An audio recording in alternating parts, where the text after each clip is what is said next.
wabarakatuh. Om Swastiastu, Namo Buddhaya, dan salam kebajikan. Saya Natasha Putri Kirana. Saya Niputu Nabila. Saya Faras Estalamaga. Saya Sri Amelia Japar. Kami dari kelompok 5 akan menjelaskan materi tentang bagaimana harmoni kewajiban dan hak warga negara dalam demokrasi yang bermutu pada kedaulatan rakyat dan musyawarah untuk mufakat. Materi yang pertama akan dijelaskan oleh Natasha Putri Kirana. Menelusuri konsep dan urgensi harmoni kewajiban dan hak negara dan warga negara dalam sejarah budaya Indonesia, terutama pada masa kerajaan dan penjajahan, konsep kewajiban lebih ditekankan daripada hak. Rakyat diwajibkan patuh kepada penguasa tanpa uang untuk menuntut hak. Akibatnya, kesadaran akan hak tidak berkembang secara kuat dalam kehidupan sosial. Meskipun demikian, berbagai perlawanan rakyat seperti pemberontakan petani, perjuangan kemerdekaan, dan tuntutan keadilan menunjukkan bahwa kesadaran akan hak tetap ada.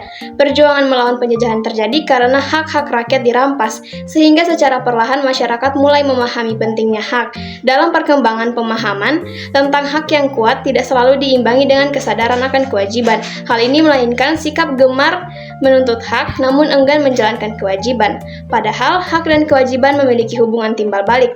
Hak seseorang selalu berkaitan dengan kewajiban orang lain. Jika hak lebih diutamakan daripada kewajiban, maka solidaritas sosial akan melemah dan individualisme akan menguat. Pengakuan terhadap hak asasi manusia tidak berarti menolak kehidupan bermasyarakat, melainkan bertujuan mencegah kekuasaan negara yang bersifat absolut agar tidak menindas individu. Alasan mengapa diperlukan harmoni kewajiban dan hak negara dan warga negara Indonesia. Sejak masa kerajaan hingga penjajahan, budaya Indonesia lebih menekankan kewajiban daripada hak, ditandai oleh kepatuhan total rakyat kepada penguasa. Pola ini membentuk cara berpikir masyarakat yang mengutamakan kewajiban dan mengabaikan hak. Meskipun pada akhirnya rakyat dan tertindas tetap melakukan perlawanan untuk menuntut haknya, sebagaimana tergambar dalam Max Havelaar. Seiring melemahnya kekuasaan kolonial, konsep hak semakin menguat dan menggantikan dominasi kewajiban. Namun kondisi saat ini menunjukkan masyarakat gigih menuntut hak, tetapi kurang bersemangat dalam menunaikan kewajiban. Situasi ini menimbulkan pertanyaan yang penting tentang hubungan hak dan kewajiban. Apakah salah satunya lebih utama atau justru keduanya harus dijalankan secara seimbang dan harmonis? Menggali sumber historis, sosiologis, politik tentang harmoni kewajiban dan hak negara dan warga negara Indonesia. Yang pertama ada sumber historis. Sejarah hak asasi manusia bermula dari peristiwa besar di dunia barat seperti Magna Carta tahun 1215, Revolusi Amerika tahun 1776, dan Revolusi Prancis tahun 1789 yang menegaskan kebebasan dan persamaan. Pada abad ke-20, Franklin D. Roosevelt memperkenalkan The Four Freedoms, kemudian diakui secara universal lewat Deklarasi Universal Hak Asasi Manusia tahun 1948 oleh PBB. Di Indonesia, di perjuangan hak asasi manusia berkembang dari masa penjajahan hingga penguatan konstitusi pasca kemerdekaan. Kesadaran akan kewajiban manusia muncul ditandai Deklarasi Tanggung Jawab Manusia tahun 1997 yang menyeimbangkan hak dan tanggung jawab agar kebebasan tidak menimbulkan konflik dan menjaga harmoni sosial. 2. Sumber sosiologis. Belakangan ini, masyarakat Indonesia mengalami gejolak sosial seperti kekerasan dan konflik antara kelompok akibat perubahan struktur sosial dan budaya pasca reformasi. Setelah runtuhnya Orde Baru, demokrasi belum tercapai karena kekuasaan tetap dikuasai elit. Sementara kebencian sosial budaya tersembunyi memicu konflik destruktif antara suku, agama, dan kelompok. Masalah integrasi bangsa muncul karena pendekatan kekuasaan lebih diutamakan daripada kesepakatan nilai bersama. Oleh sebab itu, Indonesia baru harus dibangun lewat masyarakat sipil demokratis yang seimbang antara hak dan kewajiban serta memperkuat solidaritas sosial untuk persatuan bangsa. Yang ketiga ada sumber politik.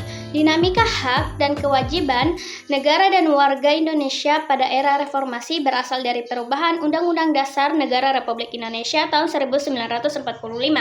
Setelah 1998 muncul tuntutan reformasi seperti amandemen Undang-Undang Dasar, penghapusan duifungsi ABRI, penegasan hak asasi manusia, pemberantasan KKN, otonomi daerah, kebebasan pers, dan demokrasi.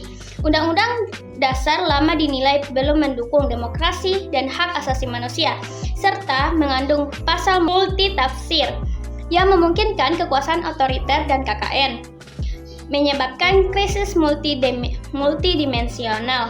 Setelah reformasi, MPR hasil pemilu 1999 melakukan 4 amandemen dari tahun 1999 sampai 2002 yang memperkuat demokrasi dan mengatur hak serta kewajiban asasi manusia lebih jelas dalam pasal 28A sampai 28J Undang-Undang Dasar Negara Republik Indonesia tahun 1945. Membangun argumen tentang dinamika dan tantangan harmoni kewajiban dan hak negara dan warga negara. Yang pertama ada aturan dasar ihwal pendidikan dan kebudayaan serta ilmu pengetahuan dan teknologi. Perubahan Undang-Undang Dasar 1945 memperluas hak warga di bidang pendidikan dengan mengganti kata pengajaran menjadi pendidikan yang mencakup pengetahuan, nilai, sikap, dan keterampilan di keluarga, sekolah, dan masyarakat. Negara juga bertugas memajukan ilmu pengetahuan teknologi iptek dengan tetap menjunjung nilai agama dan persatuan bangsa.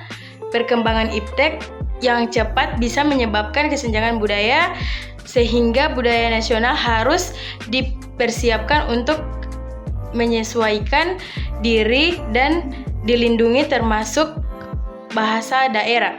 Dalam menghadapi globalisasi, budaya nasional harus terbuka dan selektif menerima unsur asing sesuai kepribadian bangsa. Yang kedua, aturan dasar ihwal perekonomian nasional dan kesejahteraan sosial. Pasal 33 dan 34 Undang-Undang Dasar 1945 mengalami perubahan signifikan yang memperkuat asas kekeluargaan dalam perekonomian, penguasaan negara atas cabang produksi penting dan sumber daya alam untuk kemakmuran rakyat. Pasal 34 memperluas tanggung jawab negara dalam jaminan sosial, pemberdayaan masyarakat lemah, serta penyediaan pelayanan kesehatan dan umum. Perubahan ini menegaskan peran negara sebagai pelaku utama dalam mewujudkan kesejahteraan rakyat sebagai kesejahteraan. Yang ketiga, aturan dasar ihwal usaha pertahanan dan keamanan negara.